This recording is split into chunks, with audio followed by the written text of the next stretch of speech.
Welcome to Slow Home. Too many people live in badly designed houses, and we want to change that. This is day 79 of the Slow Home Project, and we need you to join us in our quest to evaluate the design quality of houses in 9 North American cities in 9 months.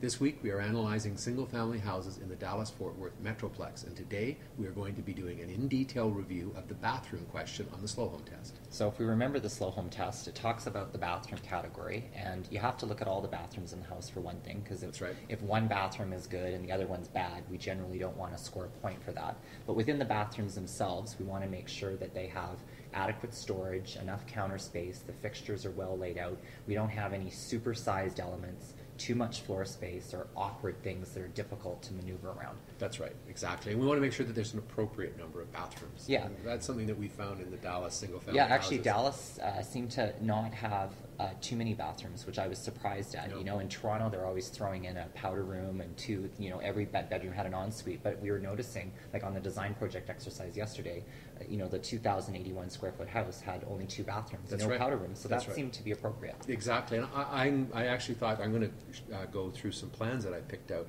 and for us to look at. I thought that actually, on that note, that we would look at family bathrooms. It's something that we don't look at very often. Yeah. And there's actually some interesting variations on the family bath in these Dallas houses as they're trying to not keep proliferating a lot of bathrooms. And so they're coming up with some innovative ideas. I'm interested to see it. Well, let's have a look at the floor plans.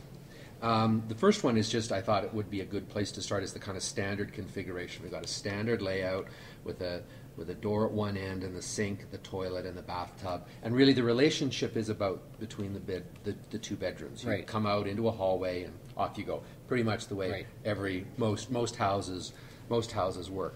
But you can start to see some variations. Actually, just before we get to the variations in the location, here's just a different variation on the standard and I think this actually works pretty well too, where you can have a slightly shorter room and then have the bathtub on one side and the toilet and the sink on the other. Right. That actually works a little bit nicer because you don't have that conflict with the window in the bathtub. Right. And they're still maintaining the 5-foot distance from the back of the toilet to the tub. That's right. So it's not sort of cheating that. No, that's actually a really dimension. good point. You've got 5 feet there. Because you need that. That's right. like the minimum, Exactly. you need. And you've got 5 feet from here, or from here to here. Right. Which so it works pretty well.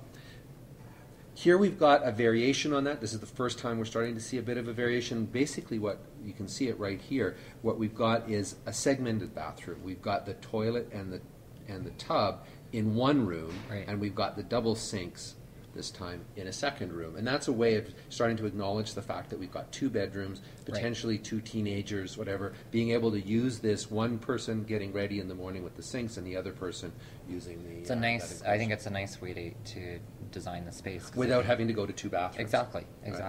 It seems to be really, really smart. Now we've got a sort of change in layout. If we...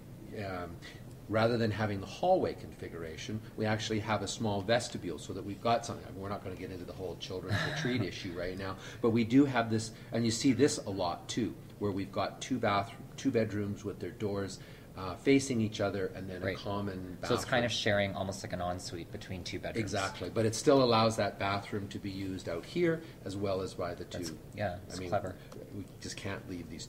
We've got to talk about those 2 closets and how awful they're terrible. That is coming this way. And if we were doing bedrooms, it would be a whole different conversation. But right now, the bathroom, standard bathroom, nice configuration, I think.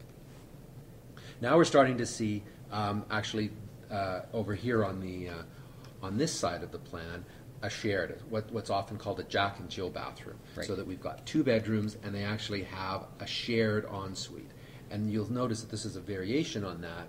The last plan that we were looking at, where it is also segmented. You often see that in a Jack and Jill, so that somebody can come in here and use this and not disturb somebody that's doing something a little bit more. So in that way, there's circulation. Like, they're basically, the area in front of the vanity is also circulation. That's right. And I think it's quite clever the way they managed to get the closet sort of snuck in there on that side. It makes it a block in the plan. It sort of organizes it. It's quite compact, and I think again avoids the double family bathroom. Right. Now we're getting into something that's a little bit more complex. So we've got bedrooms here where the bedrooms are not beside each other, and we've got 2 entrances into this. The problem with this is right here. You know, there's 2 sinks because there's 2 bedrooms, but there's really not room for 2 sinks. No. All that's doing is it's taking out all of the closet or all of the storage space. And the counter space And too. And counter. you know the kids are going to need lots of counter space That's right. and storage. You have to have pretty much the same amount of counter space as is being taken up by the sink, so that you have some drawer Right. and other storage cabinets. Right. And that. Otherwise, though, it works pretty well. And I also like the way in which this walk-in closet has been incorporated into that block. into the block. I think Right. that's quite nice. Now it's starting to get a little bit Complicated. more complicated, a little Yeah. bit, and just I wanted to show you two that where it just kind of gets a little bit more out of control. We've still got the 2 bedrooms. We've got the entrance. Now we've got, they're being called dressing areas. We've got some kind of flue Right. going through that. The linen, which I think is a nice idea, but it's, I don't know, it feels like it's getting a choppy. little over. Yeah, exactly. And you're losing the continuous counter, which That's is right. going to make the bathroom feel bigger, right? That's right. It would So, be much better if there'd just been a continuous counter there. yeah, And then we come to this one where it's getting a little bit it's really choppy. crazy again, where now we've got 3 sinks. Wow. There, one for this bedroom, and presumably these 2 bedrooms each need to have their own sink.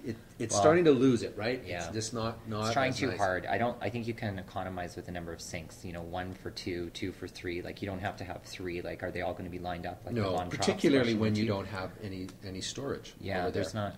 And then the last one, it's just to take it to a kind of absurd dimension. We've got this kind of crazy bathroom here that's in behind the curved stair, and we've got coming into a dressing area, and then we've got another little dressing area, but this is too small to really crazy. use. It's got its right? own It's door. just too tight to use anything. And then we've got this other space. Let me just erase that bathroom space in the middle, which has actually got a little bit of wasted space here, and just generally not a good idea. No, that looks really awkward. Yep. Well, that's what we think going on in family bathrooms. Again, what I'd like you to do is leave comments about what you think is important about a family Yeah. bathroom, any bathroom. But let's focus on the family bathrooms for now. Don't forget, this coming Saturday, we're going to be at the Mill Street Pub in Toronto, 2 to 4. We'll buy the first drink if you come on down. And we'll be having our book with us, too. Yes.